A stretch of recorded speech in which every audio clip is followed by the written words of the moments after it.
Tarik pertarungan ini. Jangan ini adalah sekedar soal dia. Zaman Pak SBY ikut konvensi, zaman Pak Jokowi ikut Pak Jokowi, zaman Pak Prabowo ikut Pak Prabowo, zaman Surya Paloh ikut Surya Paloh. Kan mesti ada sesuatu yang lebih besar dari sekedar saya harus jadi. Perbaiki cara berpikir bangsa ini. Tolong aktivis ke situ dong. Masa kita ikut euforia orang marah? Oh, mumpung elektabilitasnya tinggi nih, surveinya bagus. Rusak otak kita, bos. Pengecut semua orang-orang ini, mainnya di belakang semua. Oke. Ini hampir Menikam sama. orang dari belakang semua. Ini Mana hampir... berani mereka gini? Coba ngomong sama calon-calon itu, berani nggak dia berbuat di depan begini? Tarung, nggak ada pertarungan. Main belakang semua, nikam dari belakang. Inilah kawan-kawan tuh jeleknya itu, aji mumpung. Kalau didukung massa dia berani. Kalau ditentang menciut. Kita nggak pernah menawarkan gagasan apa-apa kepada rakyat. Tiba-tiba karena kita punya jabatan, keluyuran sana kemari, pasang baliho sana kemari, terus kita menganggap diri kita populer karena kita kerja. Mana proses kerjanya? Tiba-tiba yang tarung ini mantan-mantan gubernur yang tidak punya partai politik, tidak pernah kerja buat partai politik. Mau demokrasi sehat apa kayak begini? Yang nyohor beda sama yang capek. Nah, ini hentikan gitu loh. Berani nggak kita hentikan ini? Waduh, tepuk Saya tangan. mau minta intelektual begitu cara berpikirnya. Kenapa sih ikut-ikutan membohongi diri terus? Kan capek membohongi diri, Pak.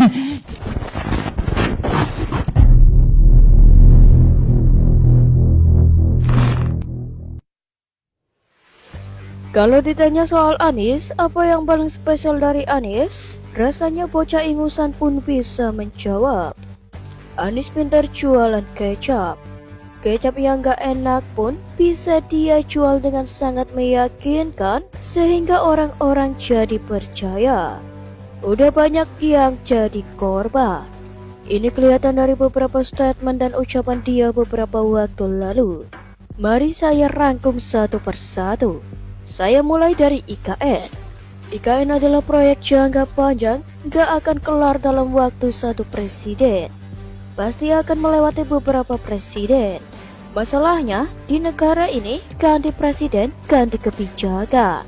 Makanya IKN dijadikan undang-undang supaya gak gampang diutak-atik, apalagi dibuang di tengah jalan kayak buang sampah. Ketika Anies ditanya apakah akan melanjutkan IKN, dia nggak berani jawab tegas. Dia nggak berani bilang dia pasti akan lanjutin IKN apapun yang terjadi. Dia cuma bilang dia bakal ikutin aturan perundang-undangan yang ada, dalam hal ini yaitu Undang-Undang Nomor 3 Tahun 2022 tentang IKN. Omongan Anies nggak bisa dipercaya. Selama jadi gubernur, Anies kelihatan liciknya. Apakah dia lanjutin program Jokowi dan Ahok? Lihat saja normalisasi Ciliwung mangkrak selama dia menjabat. Menteri PUPR Pak Basuki aja yang terkenal hebat bangun infrastruktur angkat tangan melihat ulah Anies. Selama ini cuma Nasdem dan Surya Paloh yang pandang-panding bilang Anies pasti bakal lanjutin program Jokowi termasuk IKN. Anies cuma diam gak banyak bicara. Next. Selanjutnya, soal pendukung Anies. Saat di Australia, Anies sempat diwawancarai oleh seorang wartawan di sana. Anies ditanya soal cap politik identitas yang udah terlanjur melekat.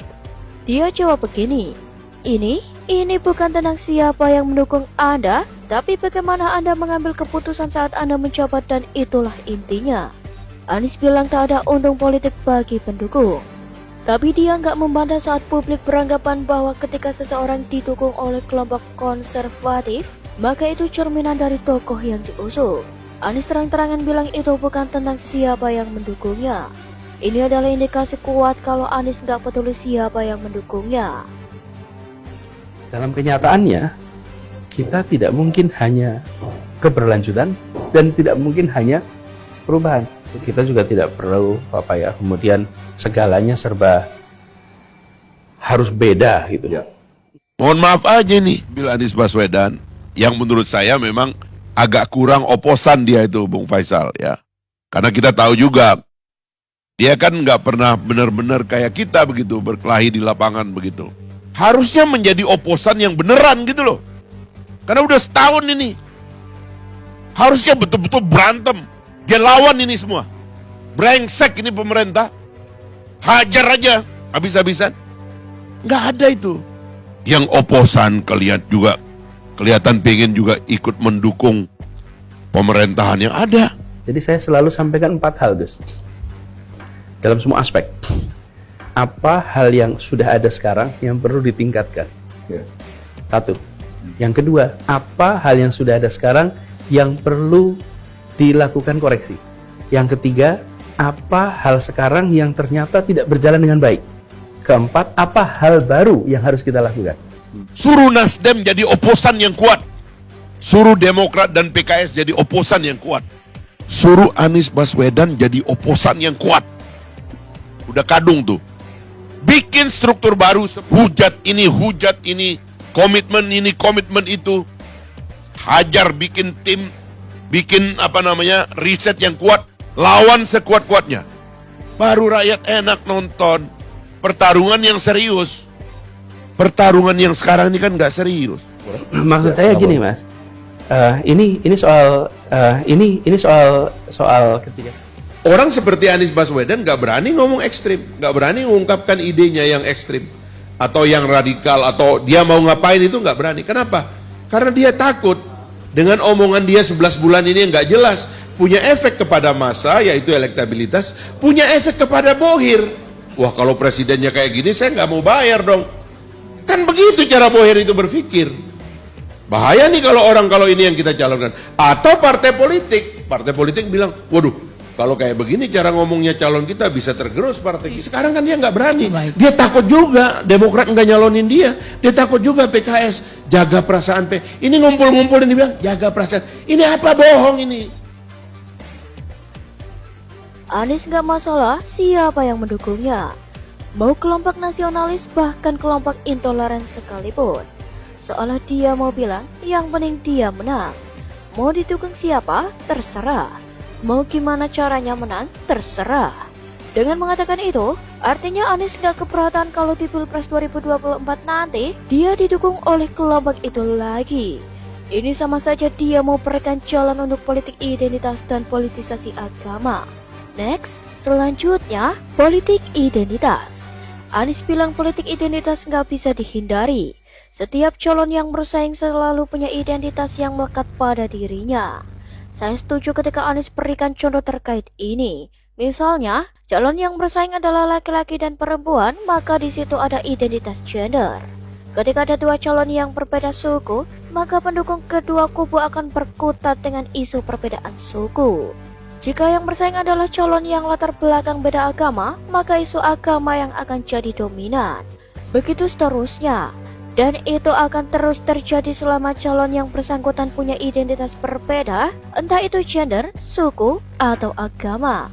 Benar sih yang dia bilang itu, tapi ada tapinya. Yang berbahaya adalah ketika ada kelompok yang memanfaatkan itu dengan sengaja untuk kepentingan politiknya, dengan cara menghajar lawan politik dengan cara licik dan munafik. Itu yang dilakukan pendukung Anies saat pilkada lawan Ahok. Anies tahu persis kalau itu bikin konflik dan memecah belah masyarakat. Tapi dia diam saja karena dapat untung dari situ. Lawan politiknya berdarah-darah dan Anies seolah-olah diam saja. Kesimpulannya, coba renungkan. Mau nggak pertaruhkan negara ini dengan memilih calon yang memanfaatkan politik identitas hanya demi kekuasaan? Next, selanjutnya, ini mengenai pidato kebangsaan Anies di depan ribuan relawan dan partai koalisinya Surabaya beberapa hari lalu. Intinya begini, Anies bilang pemilu bukan untuk meneruskan pemerintahan sebelumnya, tetapi untuk menengok lagi tujuan awal didirikannya sebuah negara. Pemilu adalah kesempatan melihat kembali titik awal perjalanan sebagai negara.